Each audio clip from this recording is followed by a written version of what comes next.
हल्लाबोल भारत न्यूजमध्ये आपलं सर्वांचं स्वागत आहे। दिल्लीचे मुख्यमंत्री अरविंद केजरीवाल यांना ईडी मार्फत अटक केल्याच्या निषेधार्थ आपच्या पदाधिकाऱ्यांनी जिल्हा परिषद पूनम गेट येथे आंदोलन केले। या आंदोलनात इंडिया आघाडीतील पदाधिकारी कार्यकर्ते देखील उपस्थित होते। यामध्ये काँग्रेसचे शहर अध्यक्ष चेतन नरोटे अन्य सर्व पदाधिकारी कार्यकर्ते देखील उपस्थित होते। आंदोलनादरम्यान पदाधिकाऱ्यांनी गली गली में शोर है, नरेंद्र मोदी चोर है, नरेंद्र मोदी एक ही काल, केजरीवाल अशा घोषणा दिल्या।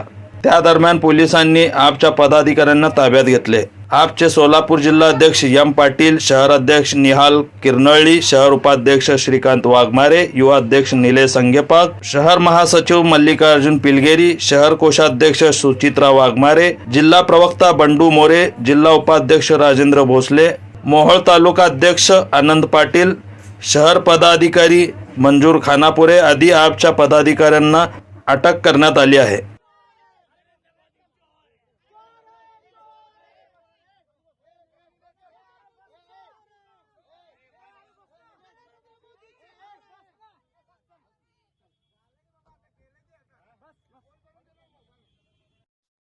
आपल्या शहरातील ताज्या घडामोडी पाहण्यासाठी हल्लाबोल भारत न्यूजला सबस्क्राइब करा आणि बेल आयकॉन प्रेस करा।